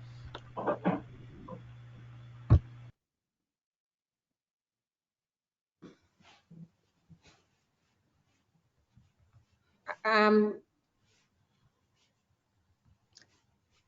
Alison, are you going to do the nomination? I nominate Glenroy, and it's not a favor.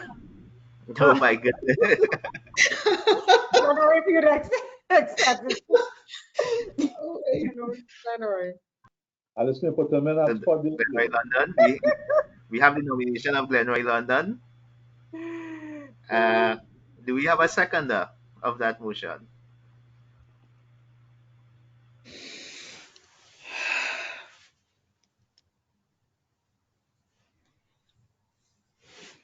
Anyone seconded the motion for Glenroy London? We need a seconder for Glenroy. Yeah, I second him. I second Patrick here. I Right. second. Thank you. I recognize Okay. Mr. Patrick Jacob, Patrick. member. Uka recognize assessor. Yes, thanks, Patrick. That's stalwart Thank and you. Are there regional. any other nominations for the position of vice chair? Going once, going twice. And thank you, members. If there are no other nominations at this point in time, we'd like to probably congratulate Mr. Glenroy London on his prospective appointment as the vice chair of the CQI Caribbean chapter. Again, I give the same privilege to our vice chair, the first vice chairman of the CQI Caribbean branch, Mr. Glenroy Congratulations. London. Congratulations, Glenroy. Thank you. And we Congratulations, do look Glenroy. forward to working with you and growing the branch from strength to strength. So now we have the position of secretary, and the floor is now open for nominations for the position of secretary. And this is the main position. This is the heart and soul of the committee. So we do look forward to having both competent and professional secretary. We have always had strong secretaries in the interim committee. So Can we nominate in the absence of someone who is not in the meeting? Yes. I think I have already nominated. Permission.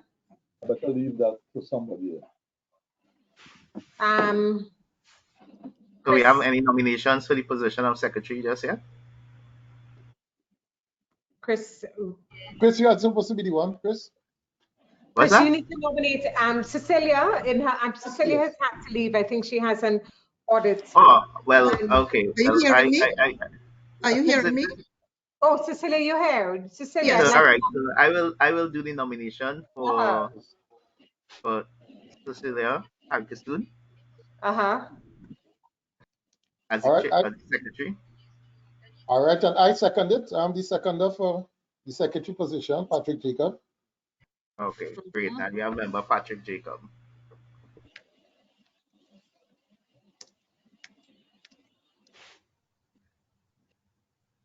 Are there any other nominations for the position of secretary? So, Chris, you nominated. Patrick seconded, yeah. And Patrick seconded. Okay, perfect. Are there any other nominations for the position of secretary? No. And with no other nominations, we can, now open our mics and congratulate Ms. Congratulations. Congratulations to all the Congratulations. Congratulations. Yes, yes. And just to continue to congratulate all of the members of the team who have actually brought us to this point. I think that one thing that is actually omitted to mention, that being a member also provides many opportunities for international recognition. And one of those recognition is the Quality Unsung Heroes Award. And in just 1 year of operation, we have three unsung heroes. We have Cecilia, who is actually now the secretary. We have Dr. Alison Gajada, who is now the chair. And we also have Patrick Jacob. I know that these individuals have been recognized for the contribution that they have made in relation to the formation of this Caribbean branch. It has taken significant amount of work in terms of organizing, mobilizing professionals, and hosting some of the quality of events that you would have been a part of today. So again, we thank you, and we do look forward to seeing you at our future events. That being said, I now hand over this I think I'm coming to the end of my duty, and now I can hand over to the incoming chairperson of the CQI Caribbean branch, Dr. Alison Gajada. Okay, thank you, Chris, for doing a wonderful job. We do have our little vote of thanks at the end, and it is a pleasure to continue on to serve. Elections will be held every year, so as Chris had indicated, there will be opportunities definitely for everyone to put themselves up, participate. It has always been a team effort, everyone working together. So we continue on. Planning for 2022. I think look out for Caribbean members notification for a meeting very soon after this, where we will discuss in more detail what we plan. There are a number we've been discussing already. We have some ideas for events to be held and how we move forward.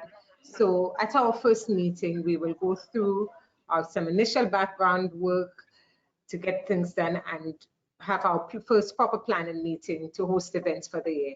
We have a lot of guidance and it's available on the portal of CQI. There's also the maturity model that has been put out, still being refined, but provides a lot of guidance to help us as a branch to grow from strength to strength from this point. And I can tell you, thank you CQI again for giving us this opportunity.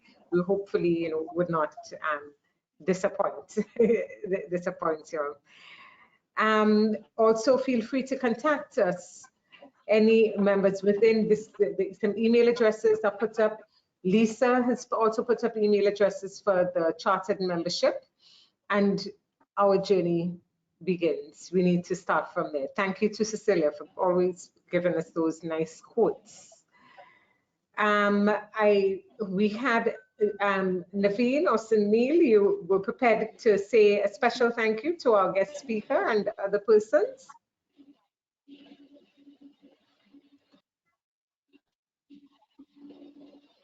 I'm not sure because of the timing. Maybe not, but then, Chris, I think Oh, well, no problem. Again, probably I think Navin is actually probably having some trouble, probably opening up. So with that being said, it is a team effort, and I do want to thank everyone that actually joined us here today. Without you, we would not have this successful event. I'm actually recording 251 persons online participating in our first CQI annual general meeting for the Caribbean branch. I do think that that also is something that needs to be really appreciated. So I do thank each and every one for taking time out of their busy schedules to make this happen. Um, I do recognize, and it would have been really remiss of me to not recognize some of um, the we had the CEO of the CQI on, Mr. Vince Densman, was on a little earlier, and it really was remiss of me to not recognize and give him an opportunity to speak before having to leave. That is something that we will not allow to happen in the future. We also want to thank, I saw and recognize the participation of the chair of the Deming Special Interest Group, Dr. Kevin Leach. He's also online. So I I do want to also recognize him and probably put him on notice that soon, the branch will be probably calling on him to probably make a presentation, and as well as a number of the other um, quality professionals that we see that have been supporting the work in the Caribbean and in the development of the Caribbean chapter. I want to thank Lisa, Fiona, Thomason, and the team of the CQI for their facilitation in helping us to prepare for the event and the continued support that they have given to us in helping us to evolve as a branch and as from no branch to actually having a branch today. We really thank them for the opportunity to serve and to volunteer.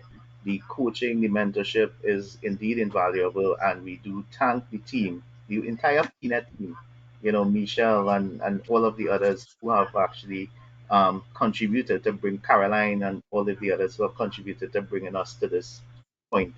Um, Beyond that, I do want to thank Dr. Bill Bellows.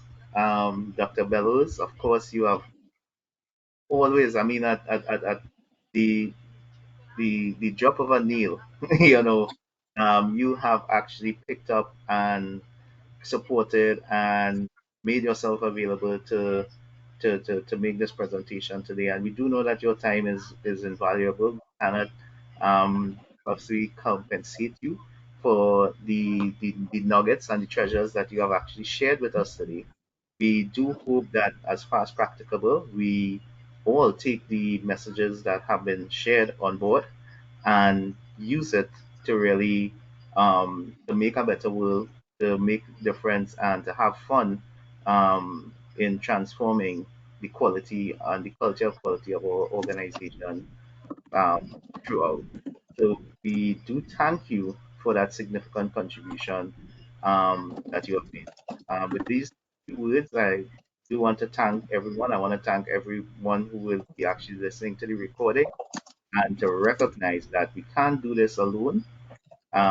We do plan to have a lot of listening events and events just to probably just dialogue and discuss with one another. So we ask that, be part of the events, even if you don't at this point in time have the opportunity to become a member just yet, participate in our events and, help us to still build and to help to shape the future of quality. This is about sustainability. This is about our futures. This is about competitiveness. This is about building regional resilience. This is about, responding to being responsive to the risks that exist in terms of the survival of our region and our organization.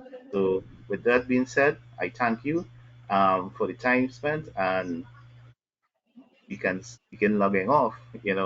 I do think some of the team members may hold back just a little while if you all want to do a brief postmortem. Um, but again, we have come to the end of the formal part of our proceeding. So, feel free to log out on your own time. I think the recording can end now. And we Also, before the probably have a recording, brief interaction period. right. Chris, before the recording ends, another person we could have recognized was a member of the Council of Corkscrew. Mr. Vernon Manuel was also online as well. Oh yes. And how could I not thank the cross queue and the various bureaus of standard, because we did have a number of people from the various bureaus of standards around the region. So we do thank them and the CARICOM and there are just so many people to thank. So don't look at it as if I would have probably missed someone as was an overlook or just know that there's just so many people that brought us to this point. Our mentor Christian from the Irish branch of the CQI, we also have to give recognition to him. So again, thanks again, Alison, for that reminder. And again, I hand over the floor. And as the recording has come to an end, we thank you all, but we will still leave the room open for interactions and feelings and expressions and things like that for a little while longer. So again, I thank you all. Thanks, Chris. I just wanted to mention, something that struck me today. This is Susila. This event shouldn't be underestimated. I think because we have tried in the past in the Caribbean to introduce quality organizations and associations, and it didn't come through. And Chris, you would have been part of that initiative we spoke about last night. In terms of the efforts of other associations to come into the Caribbean and the challenges that we've had. And I think it is really momentous to see this come to fruition, especially for the persons who were involved in that initiative in the past and it didn't come through, So this event is really not to be underestimated in the context of past efforts of organizations to carry quality throughout the Caribbean. This in itself, is promising in terms of where we are headed in the region. And after, I think, Chris, it was 10 years ago, 10 or 11 years ago, or 12 years, and Chris said he would never forget that moment. But thank you to CQI for getting us here, for being so patient with us. It really is a great opportunity to be part of this. So I just wanted to, for us to remember that this is not just CQI in the Caribbean. This is, something that was tried and didn't work before, and CQI has made it work. So I just wanted to say thank you to the CQI team for taking us along this journey. Thank you. Fully, thanks for that contribution, Cecilia. And you are so correct. It's building on the failures in the past, on the efforts in the past. Cecilia and Chris have been in